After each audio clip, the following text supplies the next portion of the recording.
the cool autumn wind fled from the stone building on the west side of the valley. It was late in the day, and as the clouds gathered, Augustus Travis Baylor turned up the collar on his flannel shirt. "Gus," as he was called, said into the wind, "glad I wore the shirt. Those clouds are going to drop the temperature even more. Might be snow before morning." The heavy flannel shirt was almost a jacket, in a muted green and brown plaid. It wasn't a camo shirt, but it did a good job of letting Gus blend into the surrounding forest, and it was water-resistant. He was coming back from an unsuccessful bow hunting trip. Gus liked to hunt and fish, and most anything that got him outdoors, especially in the woods and near the streams on his own property. He enjoyed the tracking skills needed for a successful hunt or fishing trip. Gus used the meat and fish he harvested from the wild, but felt using a rifle was a cop-out. Anyone can stand off 200 or 300 yards with a high-power scoped rifle, bring down an animal, and call themselves hunters, he often argued to the gun hunting set. Try stalking to within 30 or 40 yards with a bow and bringing down the deer, elk, or whatever you're after. It gives the animal an even chance and proves how skillful you are. Gus was on his own property, which was in Missouri, situated in an area known as the Heart of the Ozarks. It was a 960-acre section and a half of land that had been in his family for more than 80 years. The land had mostly wooded hills, 3 or 4 small streams, 1 large lake, and several grassy meadows. He moved easily through the trees and brush.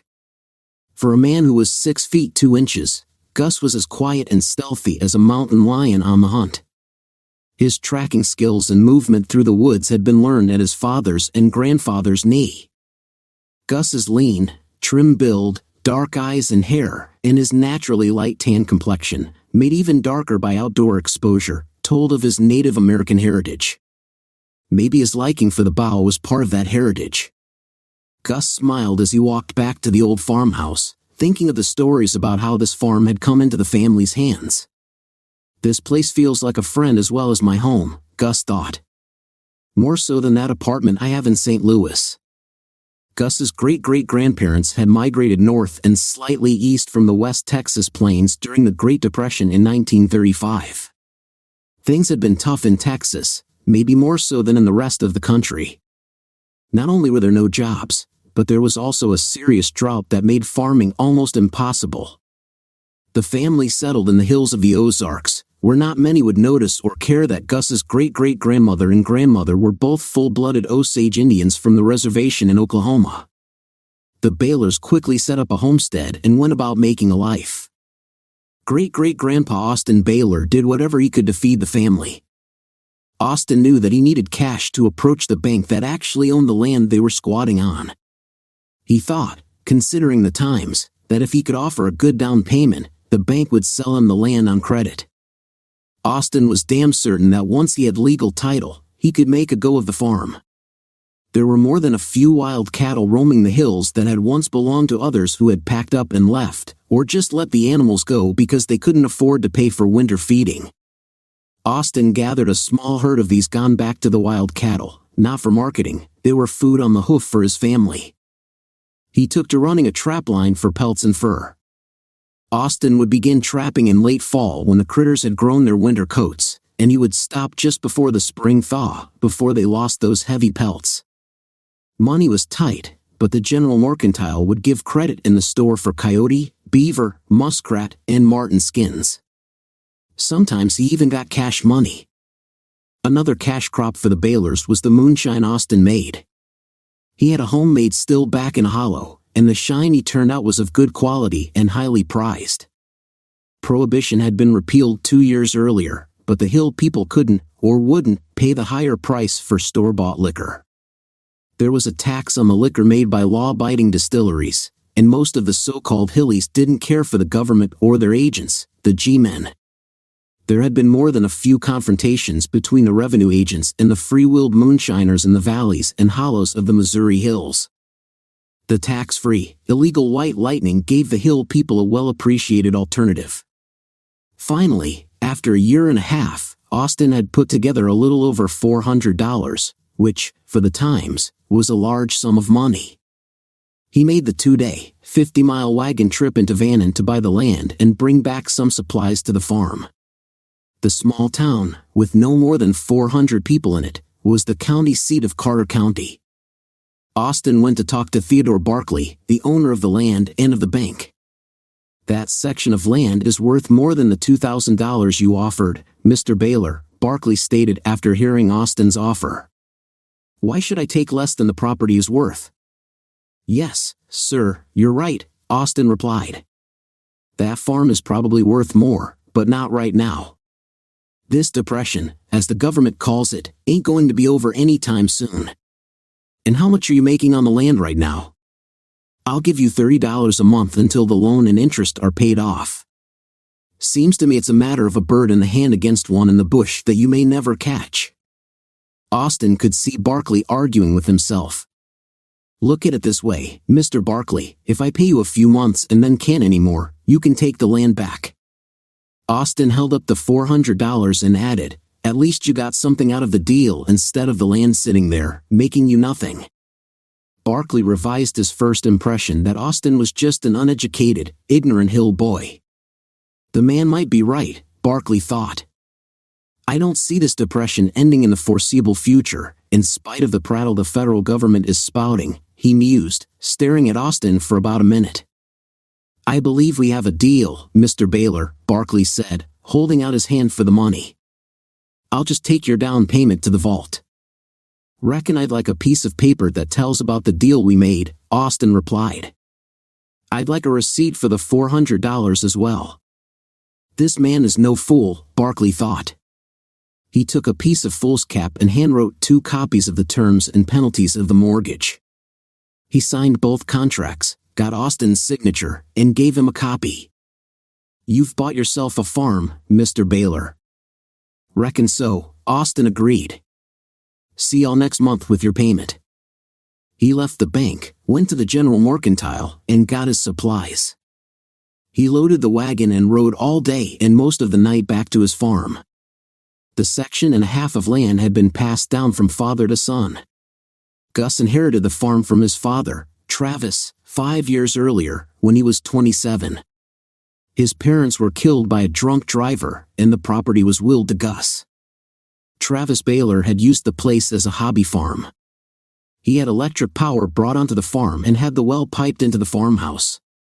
Travis and his wife did a little gardening, but mostly used the old farmhouse and land as a getaway from the hustle and bustle of the city. The fields in some of the valleys were leased out to a local farmer. Gus changed that when he became the owner. He gave the farmer notice that the lease would run the current season and one more, and then would not be renewed.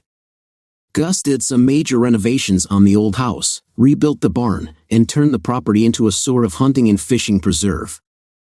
Topping a small rise, Gus looked down at his cabin at the tree line of a narrow valley. A light wind-blown mist had started to fall, and in the gathering dusk, the lights from the 2 windows on the rear of the cabin glowed warmly in the coming night. A column of smoke rose from the river chimney.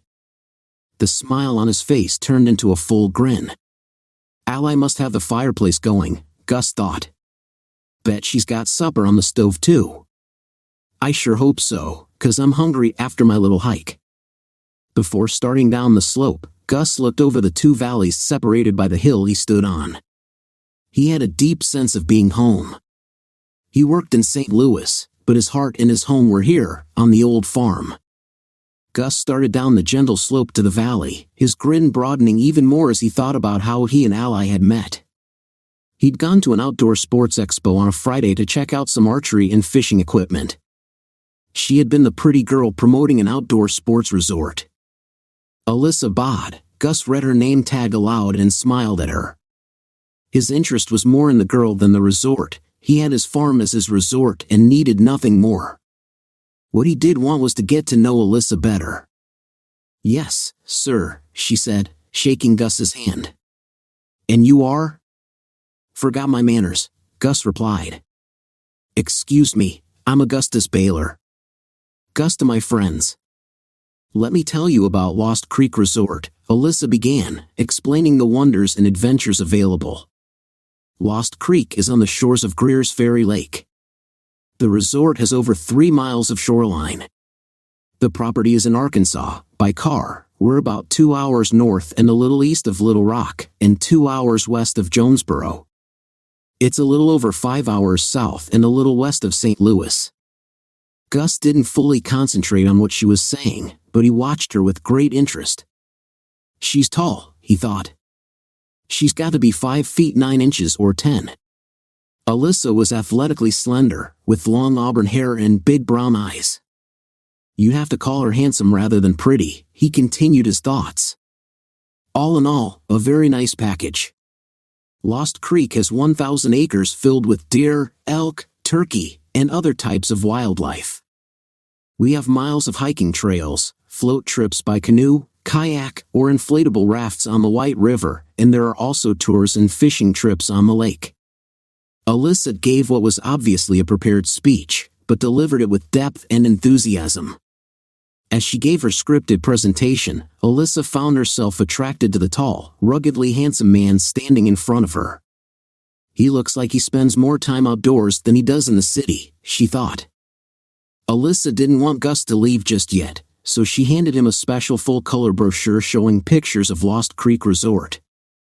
There's a voucher in there for a 20% discount, she said. Gus glanced at the brochure and handed it back to Alyssa. Miss Bod, I'm really not interested.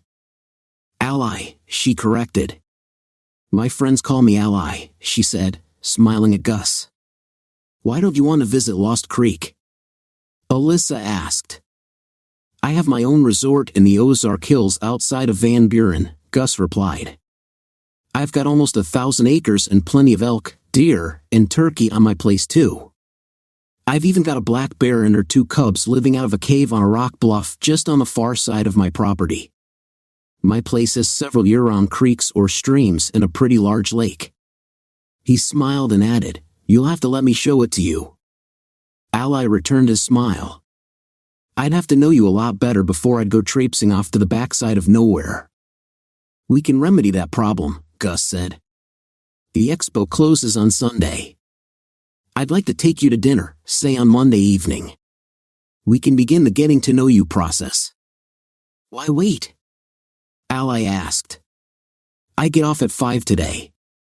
The sooner we start the process, as you call it, the sooner it will be completed.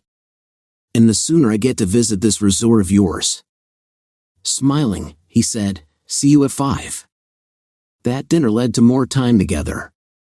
Ally and Gus would date at least twice a week, more when Ally wasn't working an outdoor or travel expo out of town. Gus found that Ally was more than just a pretty model for Lost Creek.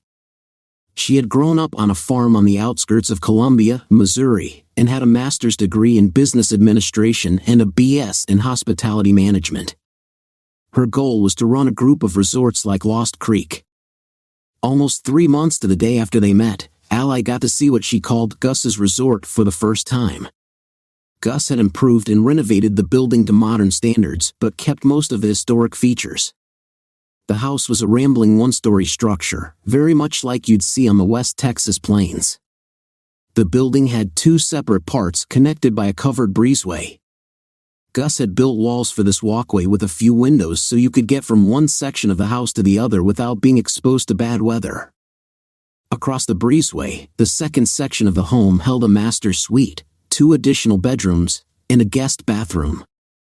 Gus seldom had visitors to the farm, but when he did, he wanted them to be comfortable.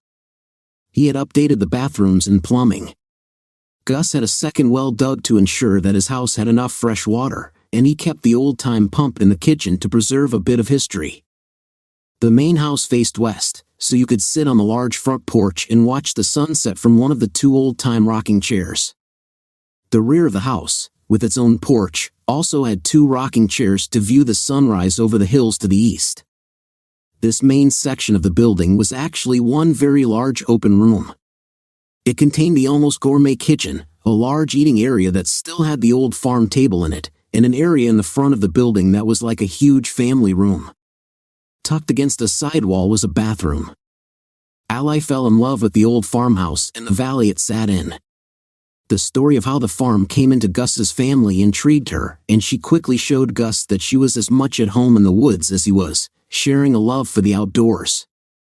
With her hair pulled back into a ponytail and little makeup, she seemed like part of the hunting party. She helped plan which expos the Lost Creek Resort would attend, along with a few other vacation places. If she wasn't doing an expo, Gus would pick her up as soon as he finished work on Friday, and they'd head out of town. It was about a 4-hour drive to the farm, the last hour from Van Buren over back roads, forest access trails, and an old path with 2 ruts marking the way to the house. The first week in November, Gus and Ally drove to the farm. The deer archery season would run 1 more week, and Gus planned to harvest a buck. Work schedules had prevented him and Ally from coming to the farm earlier in the season. Gus carried in some wood for the stove as Ally put away the supplies they had brought with them. They planned on staying for 4 or 5 days. "If I get a deer the first day or 2, we'll go fishing or hiking, or just enjoy being out here away from the city," Gus told Ally. "Is there a doubt that you'll get a deer?" Ally asked, pretending to be shocked at the concept. Gus picked up his bow and replied, "Using this instead of a rifle gives the animal a better than even chance." Ally giggled and ran across the room to jump into Gus's lap. "You're smart enough to make me fall in love with you, and that's good enough." "That's right, Ally. I do love you," Gus said as he reached into the pocket of his jean jacket and pulled out a ring box. He opened it and held it up to Ally. "Will you marry me, girl?" Her answer was a squeal of pleasure and a kiss she placed on Gus's lips. Hours passed before they remembered to eat dinner. "I'm heading out before first light in the morning," Gus said as they got ready for bed after a shower. "Going to try for a deer up by that big rock shelf in the next valley. It'll probably be late afternoon or maybe even dusk before I get back. Of course, if I get an animal, I'll be back sooner." As Gus hiked back, his thoughts were on Ally, but the clouds opened up, and a sudden downpour snapped him back to reality. Better get inside, he thought, noticing the weather shift. He stepped onto the back porch, taking shelter from the rain. Gus grabbed a soft, dry towel from a peg on the wall and wiped down his bow and leather quiver. He had crafted the quiver himself from elk hide, and it held a dozen hunting arrows with broadheads for large game. His recurve bow was custom-made by Black Widow Bows in Nixa, Missouri, after months of precise measurements and testing to meet his satisfaction. Gus hung the bow and quiver on pegs along the back wall, letting them acclimate to the room's temperature. He unbuckled his leather belt, which held a small hunting pouch and knife, and hung it as well. After wiping the mud off his boots, he entered the house. Inside, he saw Ally sitting at the kitchen table with her head down, her hair hiding her face. But when she looked up, Gus saw a red handprint on her cheek.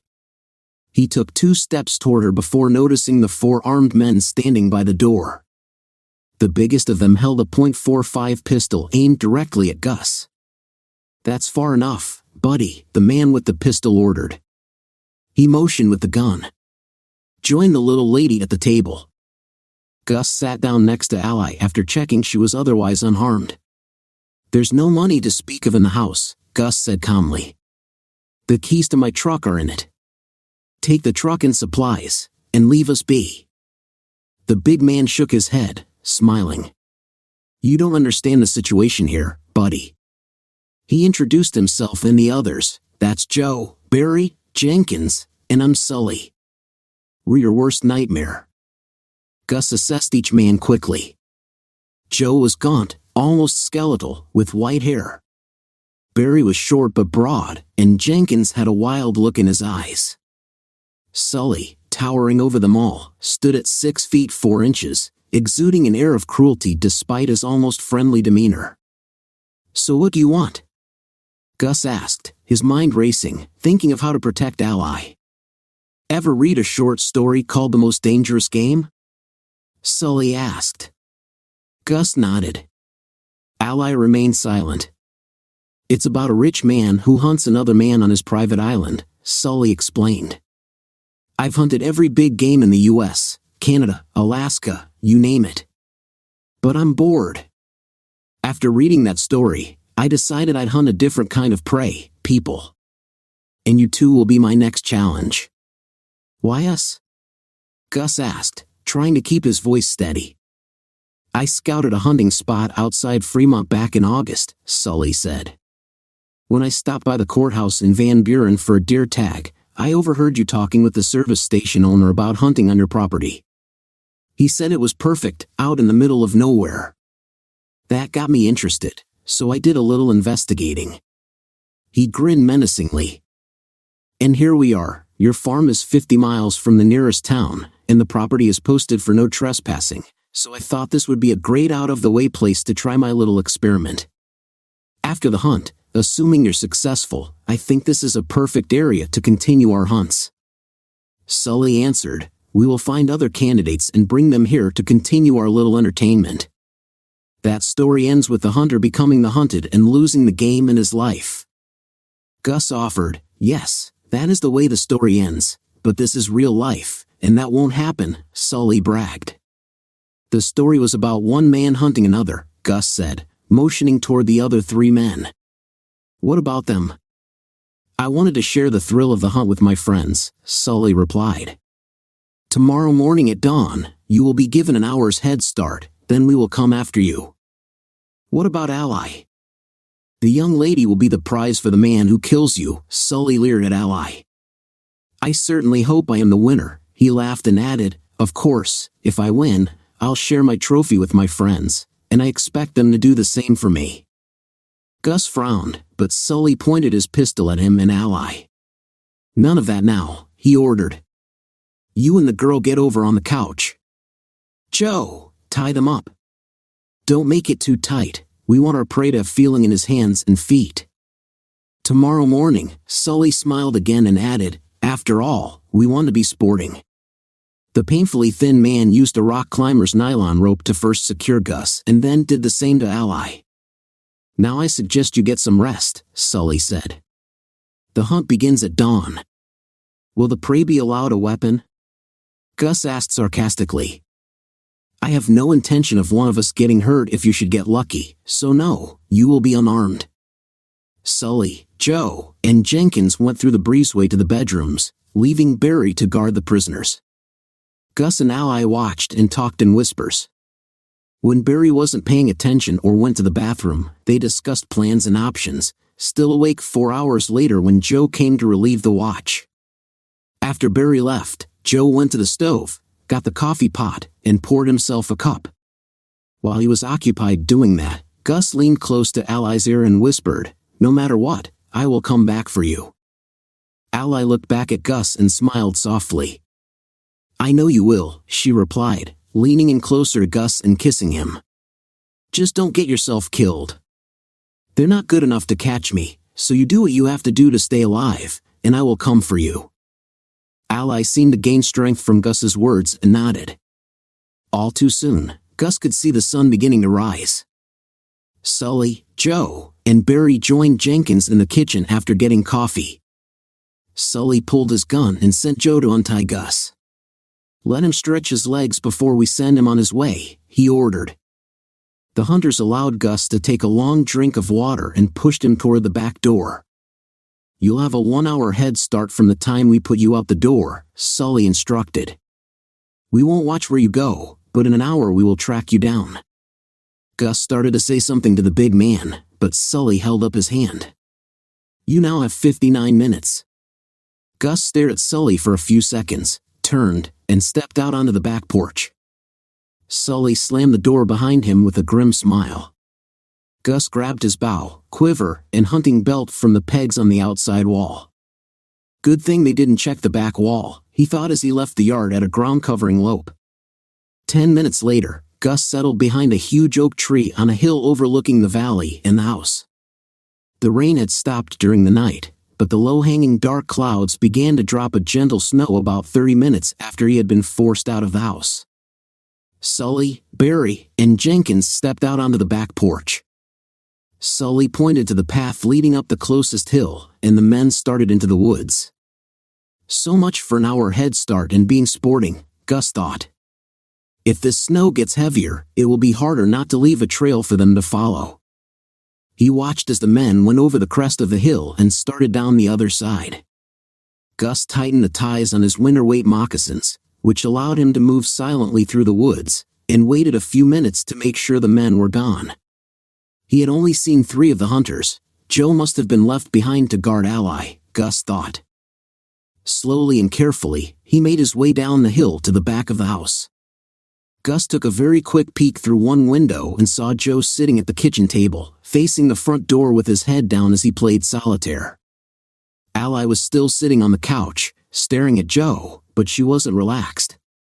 Her hands were still tied, but she dropped her feet off the couch to the floor and rushed Joe. As Gus watched, Joe picked up a pistol from the table and backhanded Ally, knocking her to the floor. He pointed the pistol at her head and yelled at her. Gus put an arrow on the string and started toward the door. He was pretty sure he could let an arrow go before Joe could get turned. As he touched the door, Gus heard one of the other men coming back down the trail, yelling over his shoulder that he would get the binoculars. Before Gus could enter the house, a rifle bullet hit the back wall near his head, and immediately afterward, he heard the sound of the shot. Joe turned to face the noise, bringing his pistol to bear on the door. Having lost the advantage, Gus turned and sprinted into the trees near the corner of the house, away from Barry, who was coming down the hill. Joe came out of the house and fired a couple of rounds in the direction of Gus's escape. Gus knew he could have taken one of the men, but he doubted he could handle both of them. If he broke into the door and took Joe down, he would still have Barry and the others to contend with. It would have turned into a siege with him and Ally imprisoned in the house. If he took out Barry, Joe would have had a chance to shoot Gus and definitely time to harm Ally. Even if he did get both of them, they would have to run. Ally was good, but she couldn't keep up with him, and they both would end up captured. There would be another time, he swore to himself. Sully and Jenkins came down the hill, meeting up with Barry and Joe, who had come out onto the porch. "What happened?" Sully asked. First, Joe and then Barry explained Gus's appearance back at the cabin. "Looks like our boy is trying to be clever," Sully said. "Okay, hog-tie the girl and stay alert, Joe. The rest of us will continue the hunt."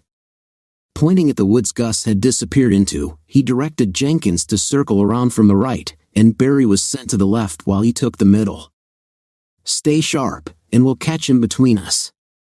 If you tree him, shoot twice quickly, and the other 2 will come to you. Understand?" Jenkins and Barry nodded and turned to head back into the woods. After a minute, Sully followed directly behind Gus, carrying his rifle at the ready. He thought the prey would run now and try to escape. Sully was wrong. Gus had found a place to watch his pursuers until he knew what they were doing. He saw them split up, and after a few minutes, he followed Jenkins' trail. Gus saw that the hunter was following a game trail, thinking Gus would have used it to gain speed in his escape. Gus looped around Jenkins and got a couple of 100 yards in front of him. The snow had gotten heavier but still wasn't sticking yet except in open areas. He stayed under the trees as much as possible to avoid leaving footprints. There was an 8-foot-tall rotted stump beside the game trail. The dead tree was hollow with just one opening into the interior. Gus pulled out his hunting knife and stepped into the hollow stump, waiting for Jenkins. Jenkins held his rifle in front of him, ready to bring it to bear if he saw his prey. He heard a rustling behind him and turned. Before he could complete the turn, arms circled his neck, and a knife touched his neck. He tried to struggle but was shaken like a rag doll. "Be really quiet now if you want to live," Gus ordered. "Drop your rifle and kick it away." Jenkins hesitated, feeling the knife lightly slide across his neck, leaving a very shallow cut that began to bleed immediately. "Do as I say, or I'll finish the job," Gus added. Jenkins followed orders. Gus kicked the back of Jenkins' knee, and the man dropped to the wet, leaf-covered ground, pushed onto his stomach. His hands were pulled one at a time behind him, and Gus used a zip tie from his hunting pouch to secure Jenkins. He used another tie on Jenkins' feet. Gus pulled Jenkins' feet up and connected his arms and legs together with a third zip tie. "That ought to hold you," Gus offered. He cut 2 long strips from the man's jacket, pushing one strip into Jenkins' mouth and using the other to tie the gag in place. "Don't go anywhere, I'll be back for you," Gus said, patting the man on the shoulder. He picked up the rifle and hit it well off the trail. Gus didn't want to use the gun because it would alert the others. He left, heading east. The light breeze that had come up made more noise than the woods. Barry stopped to catch his breath. The hill he had climbed was steep, with obstructions of brush and downed trees. He sat down on a log after brushing the moss off and took out a cigarette. As he started to light it, he felt a sharp point pushed against the back of his neck. Slowly turning his head, he looked behind him and saw Gus with a hunting arrow pointed at his face. "Toss the rifle," Gus said in a soft voice. Barry did as he was told and was pushed face down onto the ground. His hands, feet, and mouth were secured just as Jenkins had been. Gus hid Barry's rifle as he had done with the first one. "Now I'll go find your friend." Suddenly, Gus heard a rifle shot and the hiss as the bullet just missed his head. He quickly turned and, in one motion, brought his bow up and let the hunting arrow loose. The arrow, a carbon graphite shaft with a razor-sharp broadhead tip, flew from the bow, covering the 40-foot distance in less than 1 second. The impact of the missile just below the breastbone drove Sully to his knees. An arrow protruded from his back through his spine. Sully looked down at the shaft and then up again. He gave a mocking salute and fell over. "No need to tie this one," Gus said, turning and, like a ghost of the woods, slipping through the trees back toward the farmhouse. Gus slipped onto the back porch and peeked into the window. Joe was at the table again but had his back to the wall. He held his pistol, bracing it on the table, nervously looking at both the front door and the back one. Stepping to the side of the door, Gus knocked. He saw Joe jump up and point his pistol at the back door. "Joe, it's Gus. Baylor, Jenkins, and Barry are secured up on the ridge. Sully wasn't as lucky. He's up on the ridge too, but I had to take care of him. I've got the girl." Baylor's voice quivered and rose in pitch. "Joe, if you hurt her, I will make you regret it." Gus responded, "Leave your pistol and come outside. I give you my word I won't hurt you." "What are you going to do to me?" Joe's voice was full of fear. "I'll take you, Barry, and Jenkins to the sheriff," Gus said, waiting a few seconds before speaking again. "Come on, Joe, you can't hold out forever. You've got to sleep sometime." Joe argued, "That's true, but you'll never know when I sleep. All I have to do is check on you now and then." Joe looked longingly at the front door but hesitated. If Sully and the others had been taken by this guy, he thought, I don't stand a snowball's chance in hell. Making up his mind, he laid the pistol on the table, moved away, and got down on the floor. Before he could call out, Gus came through the door with an arrow on the string and the bow pulled back for shooting. Gus let the string go back to rest and picked up the pistol from the table, sticking it in his waistband. He went to the pantry and got 3 more zip ties, having used all he had on Jenkins and Barry.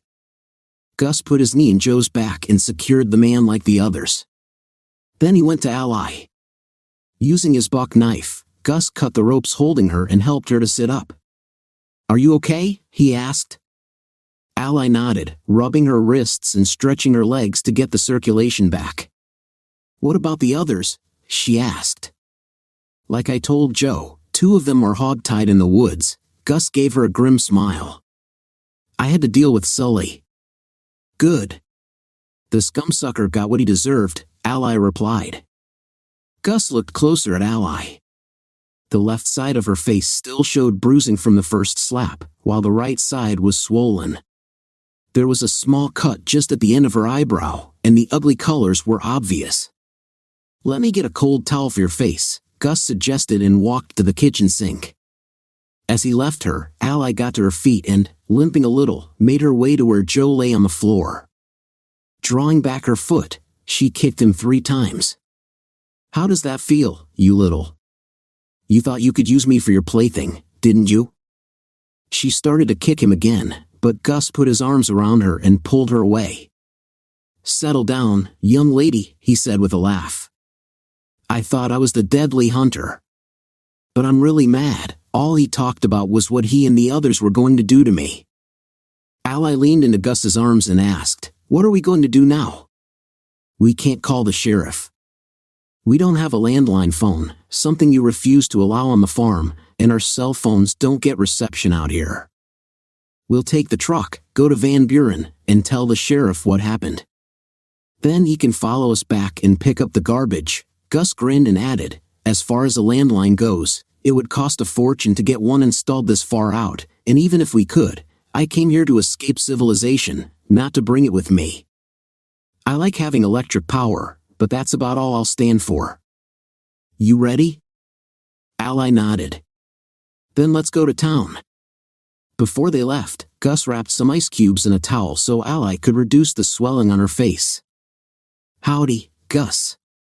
Hello, Ally, Sheriff Paul Bradley said. What brings you to town? It isn't your normal day for a supply run.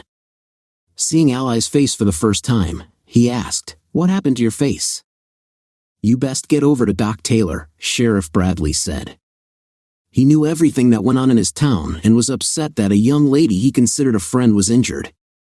He had been sheriff for over 15 years, elected when he was 25, and was such a favorite of the people in Van Buren that after a few years nobody ran against him in the elections. He was the exact opposite of the stereotypical country sheriff, over 6 feet tall, with a lean, trim, muscular body. His hair now had a little gray in it, but his eyes were still keen and as sharp as a laser. One look into those eyes made people realize this wasn't a man to cross. Had some trouble out at my place, Gus answered, explaining what had happened, with Ally chiming in several times. 3 of the 4 men are trussed up back at the farm. You said there were 4 men. Where's the 4th one? Bradley asked. He shot at me, and I had to take care of him, Gus answered. He's up on the ridge too. Sounds to me like they picked the wrong man to hunt, Bradley said. Y'all get Ally over to the docks when you're ready to go back. Me and my deputy will follow you. There wasn't much that Doc Taylor could do for Ally. He examined her, cleaned the cut on her face, and closed it with a small butterfly bandage. It won't leave a scar, so don't worry. Here's some pain pills if it gets to hurting too bad, Taylor said. That cold compress is about all we can do, but you're going to look like a raccoon for a spell. Arriving back at the farm, Gus and Ally ignored Joe, who was still hogtied on the living room floor. They made and ate lunch, as neither had had anything to eat since their adventure had begun. Hey, don't I get something to eat? Joe asked in a whiny voice. No, you don't get something to eat. You're lucky you can still breathe, Gus replied. Shut up until the sheriff gets here. After eating, Gus went into the master bedroom. In the large closet was a hidden door to a gun safe that contained Gus's weapons. He cleaned and carefully unstrung his bow and put it on its holder. Gus took his personal weapon, a Glock 21.45 caliber pistol, the holster designed for it, and clipped it to his belt under his rainproof jacket. He put on a wide-brimmed waterproof hat and started toward the back door. I'm going to bring Barry and Jenkins down for the sheriff, he explained. I'll go with you, Ally offered. Gus shook his head, pointed at their prisoner, and handed Ally Joe's 9mm. Keep an eye on our guest here. If Bradley gets here before I get back, tell him what I'm doing and he'll have more company for him shortly. You be careful, Ally ordered. I don't want anything to happen to you. Gus pulled her in for a hug and then went out the back door. He hiked up the ridge to where he left Jenkins. The man was lying on his side, soaking wet from the rain and snow, shivering from the cold. Gus cut the zip tie holding his hands and feet together and cut the one securing Jenkins's feet, leaving his hands tied. Gus pulled back his coat and showed his prisoner his weapon. You're going to walk down the hill in front of me, Gus said. If you try anything or try to run, I will shoot you and leave you to rot. Understand? Jenkins nodded. Yes. Say it, Gus ordered. I understand, Jenkins said. Gus turned him down the hill, and the 2 men slowly made their way back to the farmhouse. Climbing onto the porch, Gus called out, It's me, Ally. He opened the door and, grabbing Jenkins's arm, drew him into the kitchen. "Sit down next to Joe on the floor," he said. Jenkins awkwardly sat down, and Gus went to the pantry. "Bring out a few more zip ties." "Stick your feet out in front of you," he said to Jenkins. The man did as he was ordered, and Gus zip-tied his feet together and pushed Jenkins against the wall. "What about me?" Joe whined. "Why should I be tied like this while he gets to sit normally?" Gus pulled out his hunting knife, rolled Joe over onto his stomach, and cut the zip tie connecting his feet and hands. "That's as much consideration you're going to get. Don't push your luck." Turning to Ally, he asked, "You okay?" Ally nodded and flinched a little at the pain from where Joe had hit her. "I'm going to bring Barry in. Be back in about an hour." "If they get froggy, shoot him," Gus ordered. He left through the back door and started up the game trail to the left of the house. Barry had rolled up against the log he'd been sitting on. He lost his hat, and his hair was matted down from the wet snow. Gus pushed him over onto his front and cut 2 of the ties, leaving his hands secured behind him. He helped Barry to his feet, showed him the Glock, and pointed back down the game trail. "If you do anything but walk down that trail, I'll kill you," Gus said in a flat, unemotional voice. "Where are you taking me?" Barry asked. "Back to the house to join your friends. The sheriff should be there by the time we get back." Barry slipped on the muddy game trail and fell down. "Careful now, we wouldn't want you to get hurt," Gus said, helping the man to his feet. A large white van could be seen parked in front of the house as the 2 men came down the hill to the back of the house. "Looks like your ride is here," Gus said. He guided Barry into the house and pushed him to the floor next to Jenkins and Joe. "You didn't bring the body of the 4th man down with you?" Sheriff Bradley said. It was both a question and an observation. "Nope, he's up on the ridge just off the game trail," Gus answered. "He should be buried," Bradley suggested. "If you want him, go up the hill and get him. If not, well, the varmints have to eat too." Gus took the cup of coffee Ally offered him. After a few seconds, he turned back to Bradley. "On second thought, I don't want his body on my property. Loan me a deputy and I'll take the ATV up the hill and bring the body down. But we're going to need a body bag. He might be getting ripe by now. Just give the boys directions and the loan of the ATV, and they'll bring him down," Bradley said. "Give me a hand getting these 3 into the van," he requested, freeing their feet one at a time but leaving Joe, Jenkins, and Barry's hands secured.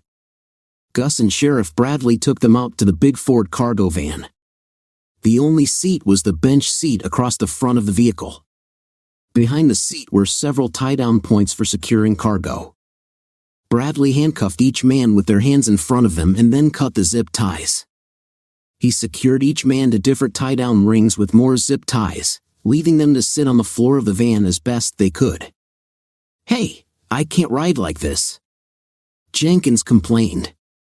"I could hog-tie you again and just toss you in the back if you like," Bradley replied. Jenkins kept quiet after that. "Where'd you get the van?" Gus asked. "I didn't think Van Buren had more than 2 or 3 patrol cars." "We don't," the sheriff answered. "After I talked to you, I went to the U-Haul place and rented this cargo van." Bradley smiled. "It's not like I'm going to worry about comfort for this bunch." The 2 deputies came back down the hill with the body across the front rack of the ATV. It was zipped up in a body bag. They had removed the arrow because they couldn't zip up the bag with it sticking up. They saved the arrow and left it in the back. Riding the ATV to the back of the van, they opened the 2 rear doors and lifted their heavy cargo into the freight area. "We need to take the time and secure the body so it won't move around on the way back to town," Gus told them. He said he would take the ATV back to the barn, and the deputies climbed into the cab of the van after arguing about who got to ride shotgun. Sheriff Bradley walked over to where Gus was sitting on his ATV. "Glad you and Ally are okay, Gus," Bradley said as he shook Gus's hand. He turned to leave but stopped and turned back to Gus. "Got a question for you, though," he said, nodding. "Those men couldn't have caught you in the woods. You're like a ghost in there." In fact, you could have led them around those hills until they walked off their boots. Gus smiled and nodded again. I know you hung around because of Ally, and that makes me wonder, what do you wonder, Sheriff? You stalked those men, walked right up on 2 of them, and they didn't know you were there. Why didn't you kill all of them? I know you've got the stones, so why didn't you end it all and kill them? Gus draped his right leg across the ATV's tank in front of him and stared across the valley to the woods on the far side. After almost 10 seconds, he turned back to Bradley and answered, I'm a hunter, Sheriff, not an executioner. Dear listeners, please share your thoughts in the comments section below and don't forget to like, share, and subscribe.